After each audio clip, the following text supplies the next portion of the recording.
your personal development matters. Plus, I will share with you 10 personal development tips. Number 1, I really like this one. Speak to those you admire. Ask them for advice on whatever qualities they have that you want more of. You're probably thinking, how am I going to speak with people that I admire?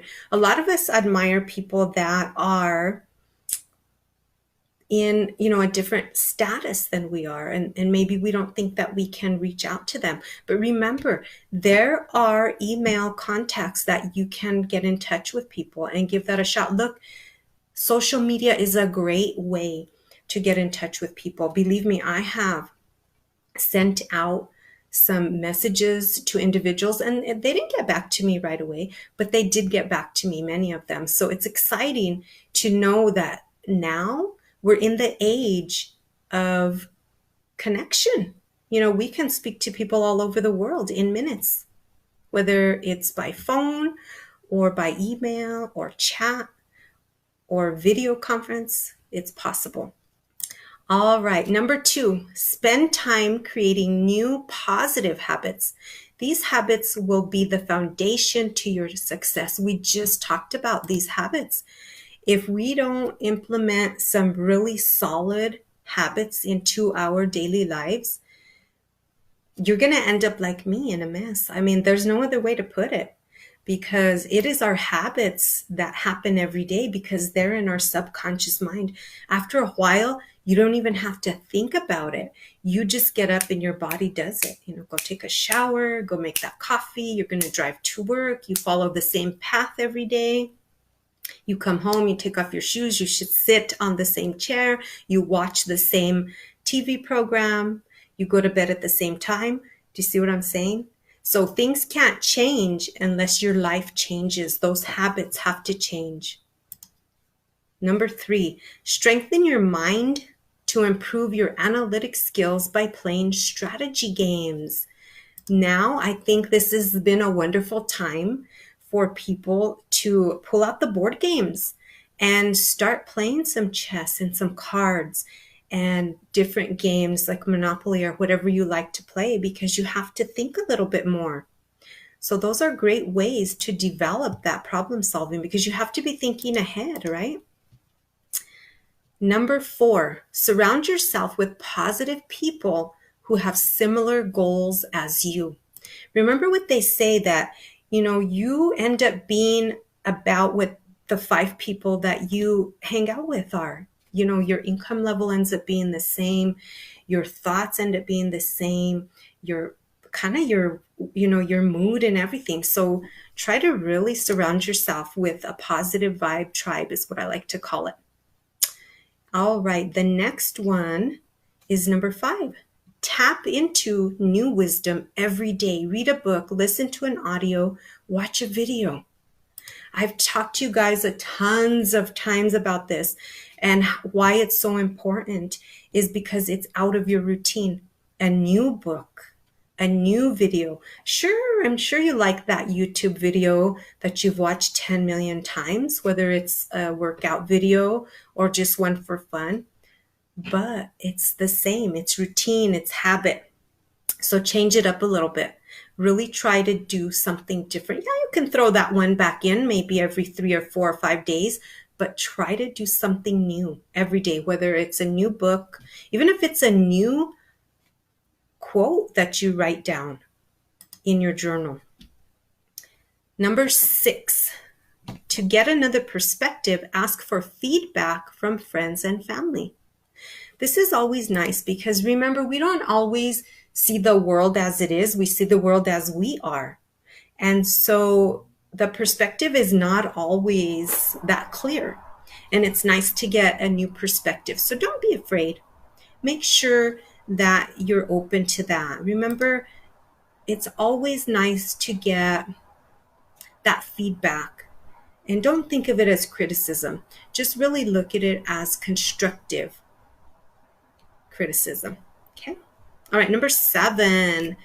When you find yourself losing focus, ask yourself why. Once you know, you can improve your strategy. We really need to be aware. And when you start asking the whys, it helps you understand what you're headed for and what you're really trying to do.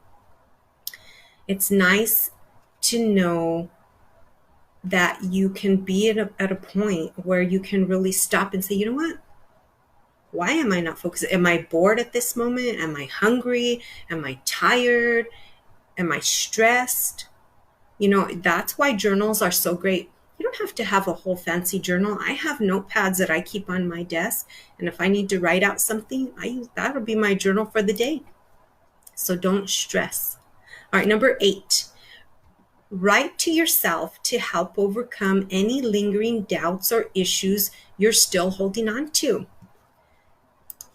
This is a wonderful technique. On Valentine's Day, I received an email to write someone you love or yourself a love note. And so I did. I wrote a love note. So don't forget to write to yourself. It's a very beautiful expression of self-care. Number 9, you cannot avoid difficult people. But what you can do is learn to deal with them. Take some people management training if necessary. You're gonna just have to deal with them and learn to deal with your emotion. But you have to learn how to protect yourself, how to cleanse your energy, and just how to deal with them. So remember that. Number 10, your environment impacts your mood. Create an inspirational area where you can spend your most time. We've talked about this also to some degree where I've said, remove items that are stressful to you. You don't have to keep things that people gave you that give you a bad vibe, or, maybe you just have had things and they feel so cluttered. Remember, everything is energy. Paper, desks, pencils, computers, chairs, pillows, us, animals, wildlife, plants. So remember, everything is energy. So you need to recycle it. So that way it can go back into the universe and be recycled to love. That's what James Van Praagh explains it as. So why not do that? Don't hold on to things that make you feel weighed down. It doesn't matter if it's a relationship, an emotion, a piece of furniture, anything. And create yourself a nice workspace or a cozy corner, whatever you want to call it, whether you read, whether you hang out, do yoga. It doesn't have to be very big. Believe me, if all the space you have is enough to lay out your yoga mat, as long as you feel comfortable there and you feel safe and you feel relief, then that's all you need, right? You don't have to clear out a whole entire room. If you have a whole room, all good for you. That's wonderful to have that much space, but not all of us have that availability. And don't let it stop you from setting up an area that's going to help you be able to nurture. Again, this is about nurturing your mind, your body, your soul, and your spirit. What area of life, health, wealth, love, or happiness needs to be improved? Just pick one. Thank you for your time. Remember, if you do watch my videos on the replay, always type replay in the comment box so I can acknowledge you. If you do visit my YouTube channel at Live Your Full Life, I have over 200 videos, and I would love for you to be part of my subscription there. So please subscribe, and always make sure to click the bell so you can get notifications